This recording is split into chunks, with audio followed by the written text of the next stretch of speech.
Hello, everybody. Welcome back. Happy Monday. Hope you had a pleasant weekend. History by Mail. It is back. It is the final unit for 2025.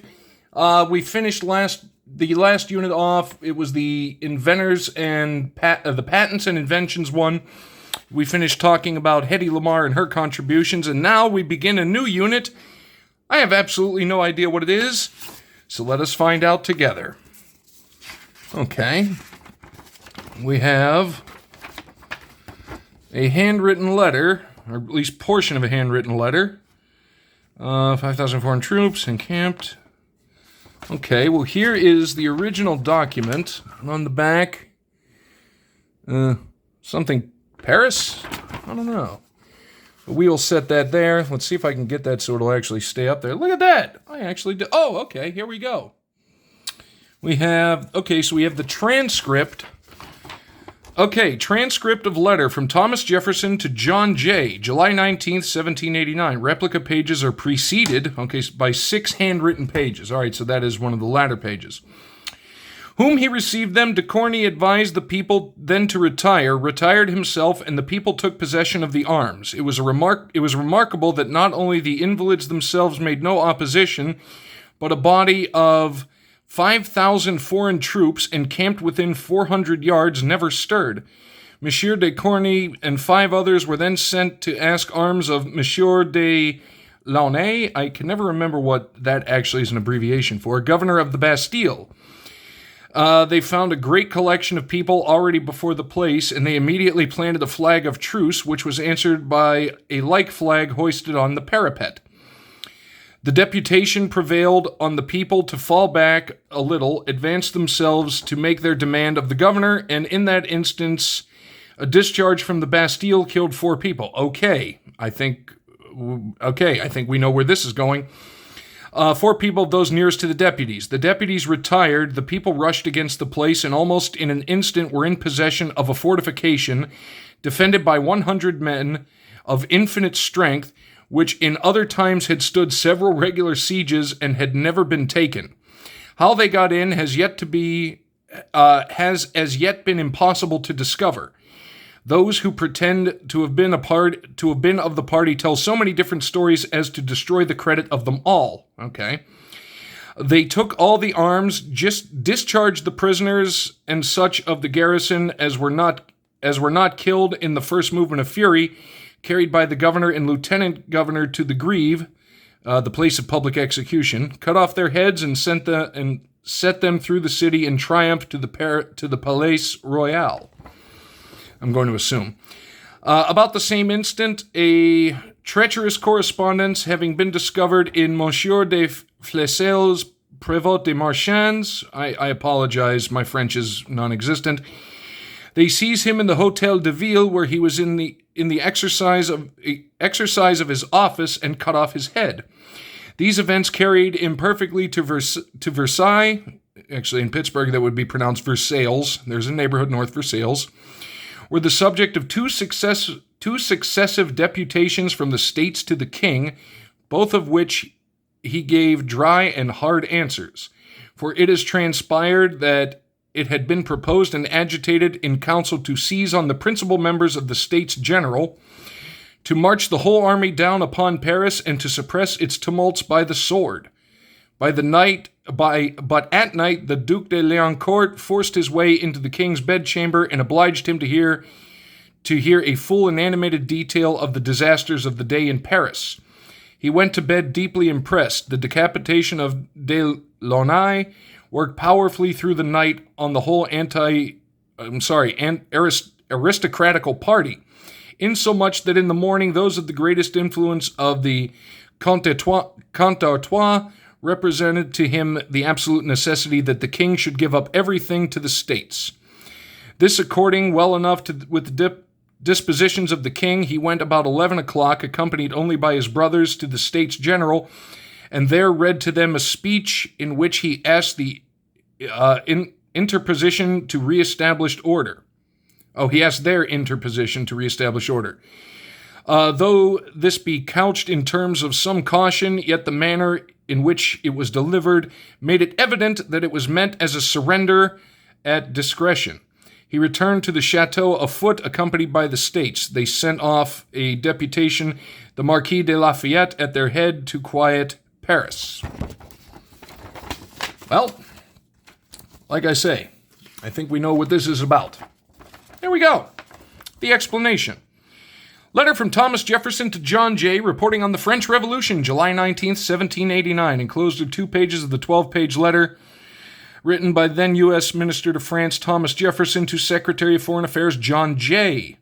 Jefferson reports on the events he witnessed in Paris at the beginning of the French Revolution, particularly, as it was in that letter, the storming of the Bastille.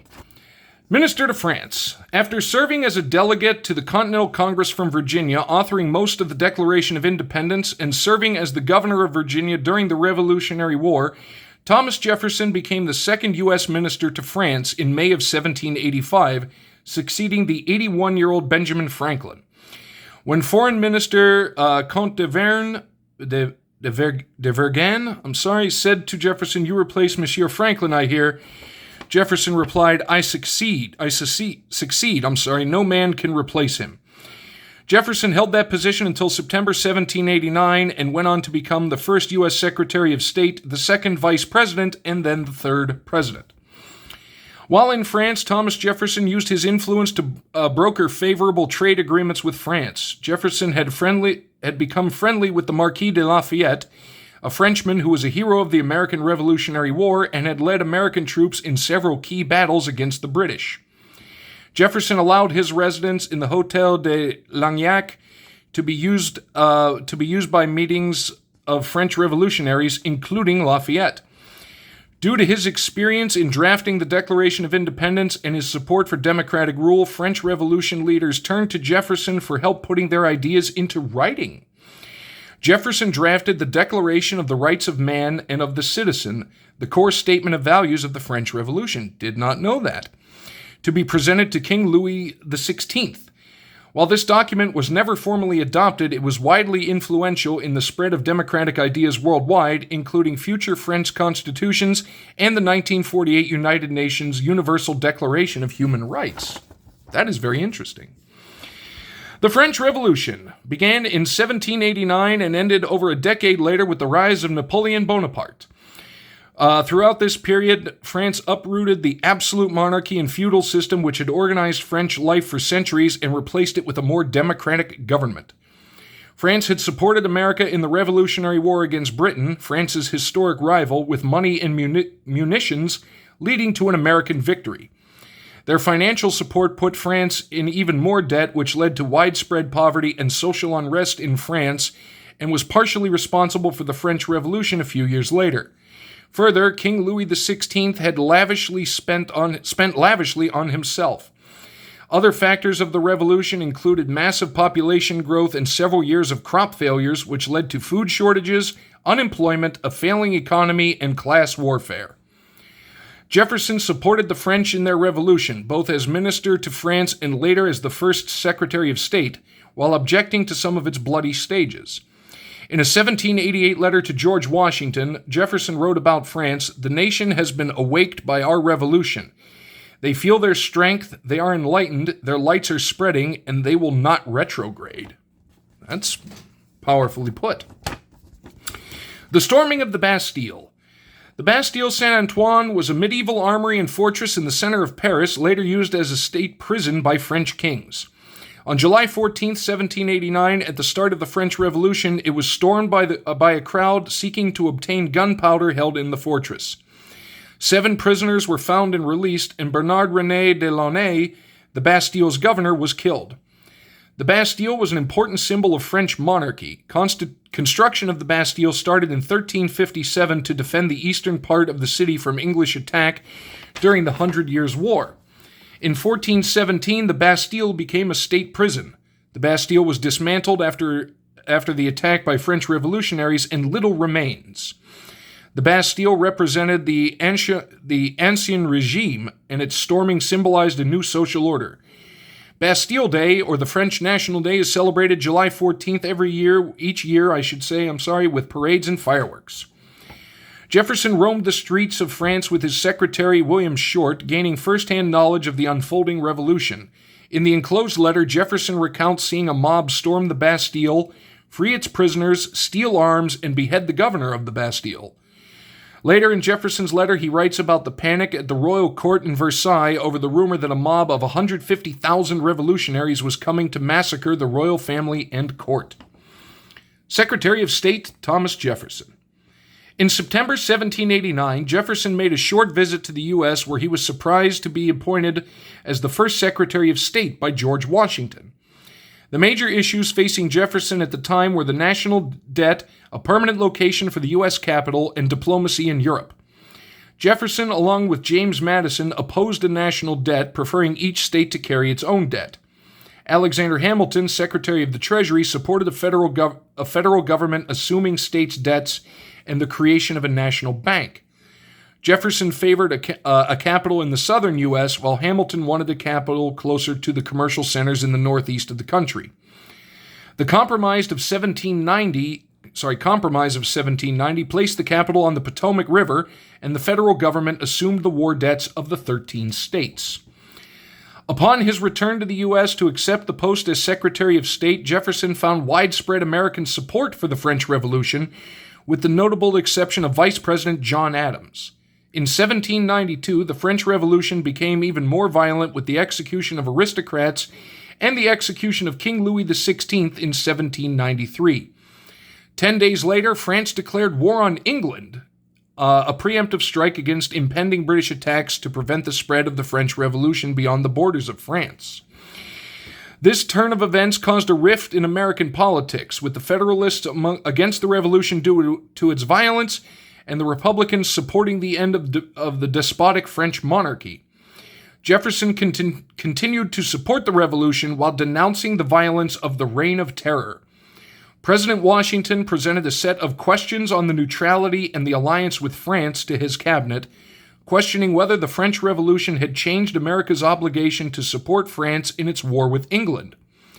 Treaties of alliance had been signed with France at the end of the American Revolutionary War as gratitude for French support against the British. Hamilton advocated for a proclamation of neutrality, while Jefferson argued for honoring the treaties with France, even though the French government had changed. On April 22, 1793, President Washington issued the Neutrality Proclamation, declaring that U.S. would remain neutral in the conflict between France and Britain and would prosecute any American assisting either side. In 1793, Thomas Jefferson resigned as Secretary of State and returned to a private life at his Monticello estate while building his influence outside the Washington administration. He lost the 1796 presidential election to John Adams and became Adams's vice president. In 1801, he became the third U.S. president. Thomas Jefferson, whose words in the Declaration of Independence encapsulated the spirit of the American Revolution, also helped give voice to the revolution he witnessed in France. This is the first of 4 documents in our diplomacy series. There is a website right there if you would like to take a look. All right. It's kind of weird. Diplomacy, people think of it as such a highbrow thing, but man, as history has proven time and time and time again, countless times over, diplomacy sometimes can take an ugly turn. I think this is going to be a really, really fascinating unit. I actually did not know the close ties between Jefferson and the French Revolution. That is actually something quite amazing to know. Again, one of the glorious parts of this is the constant figuring out of new stuff, which I absolutely love. And I hope you guys do as well, because I'm going to continue doing it. So that's going to do it. We have History by Mail. We're starting the new unit. Hopefully you liked it. Let me know what you thought down below, and we will see you next time.